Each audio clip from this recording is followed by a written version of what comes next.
Welcome back to my channel. This is Randy back with another fragrance video. And so if you follow or stay up with my channel, you will know that the other day I did a Macy's tour where I ended up testing and doing my first impressions on Carolina Herrera's Bad Boy Cobalt Parfum Electrique. Well, I ended up liking it to the point where I went out and I bought it. So in this video, I'm going to be doing my full review as well as my presentation and full note breakdown as well.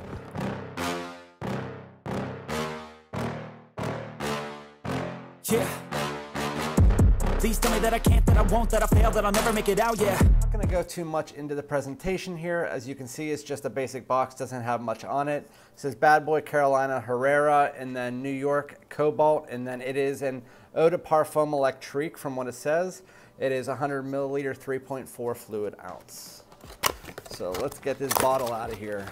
This is my first Carolina Herrera Bad Boy bottle. And I know a lot of people say they're tacky, but I always wanted one, and my favorite color is blue, so I decided I wanted to get this one. And I hated the other two. I hated the original Bad Boy, and I hated the Bad Boy Parfum, I believe is what it is. But I definitely like this. So as you can see, it's a bottle that has a clear gradient going down to the blue and then to a black gradient. It has the little stand on here, and then it has the atomizer up top, which, let's try it out here. Oh, it's a really nice atomizer as well.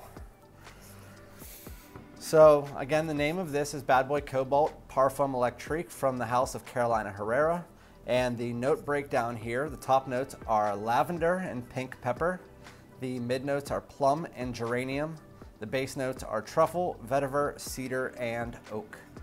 So I read something online that I want to share with you guys. Where they got the name for this is they started out where they came with something called a Magic Spark Elixir. The Magic Spark Elixir is an ingredient that elegantly expresses the complementary contradictions of brotherhood. Just as Cobalt dyes the glass blue, the elixir colors the fragrance from top to bottom with lively citrus accents and earthy undertones. So that is where they got the name for this. That is where they came up with the notes to put in here. And so what you get from this fragrance is right off the top, you get a bunch of plum. And it is a really nice, juicy plum. It has a little bit of tartness almost in there. And then you also get a little pink pepper to give it that little bit of spice as well in the top.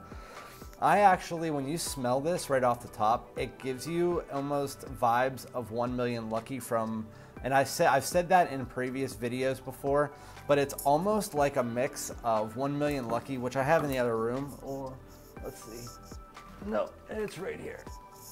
So it's a mix between 1 Million Lucky and Coach for Men. And at least that's what I get from it.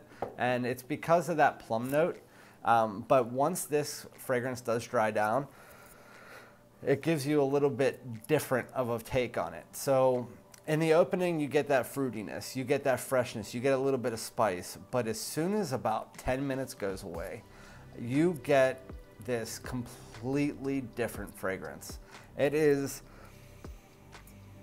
super earthy, and it's something different about it, and that's why I wanted to buy this fragrance, because not only do I really love the opening, and man do I wish the opening stuck throughout the entire fragrance, because if it did, I would give this fragrance unbelievable marks. I'd give it like a 9 out of 10, probably maybe like an 8.5 out of 10.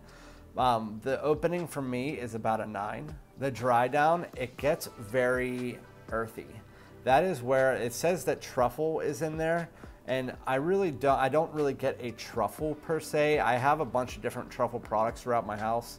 I don't know what a natural truffle smells like, but it really gives you an earthy undertone, almost like, I can't say dirt or whatnot, but it has like a feel of that. Very earthy, very woody, and it's from that oak and that cedar. And that comes in almost immediately. I'd say about 10 minutes. That plum and the lavender do stay in the fragrance. It says the opening is lavender and pink pepper, but really what I get is plum and pink pepper in the opening. The mid is plum with this truffle and cedar. And then as it works its way into the base, you get some of that oak coming in, and then that plum starts to dissipate a little bit more and gives it that earthy undertone, just like it says in the Magic Spark Elixir. So really, this fragrance, it says it's a eau de parfum Electrique. I said to myself, I wore it those 2 times because I got a little sample from Macy's. I wore it that time at Macy's, and then I wore it the next day, and both times got me about 8 to 9 hours. But, so it projects about 2 to 3 hours, and when it does it very nicely. It projects about 3 or 4 feet, a little bit more than arm's length. But then once it starts to come in, it really turns into a closer to the skin scent for the remaining 6 to 7 hours. It is a really nice fragrance overall. You have to get used to that undertone. The undertone, that earthy undertone, it really hits you and it confuses you, especially because the opening is very fruity and it's very fresh. It's a really nice spring and summer fragrance. It's not office safe. It's more of a daytime fragrance. Overall, I'd give this fragrance about an 8. It is a very nice fragrance. You just have to be able to get your nose on that dry down. I would not blind buy this. I would definitely not just buy it off the opening either. Don't spray it on yourself and go, ooh, I'm buying that. A lot of people do that, and that's not the way you should do it for this fragrance. Put it on yourself.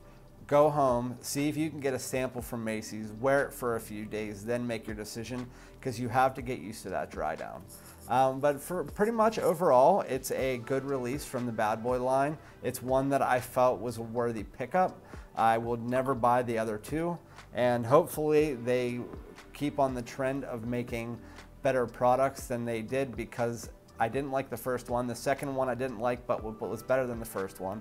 This one is good, not great, good, but better than the second one. So let's just hopefully that Carolina Herrera maintains this trend of moving on the way up. It is unique. They still are all doing they're doing their own thing in the fragrance community, so you got to give them props for that. But in the end of the day, it's a good fragrance. Would be great if that opening stuck, but it didn't. So if you like this type of content, please like and subscribe. Comment if you have any questions about it, and I'll be around. I'll answer all the comments that you want. Again, we have a giveaway going on pretty soon, full bottle giveaway, because I'm about to hit 100 subscribers. When I do, please stay tuned. But you guys have a great day, and I'll be back with another one.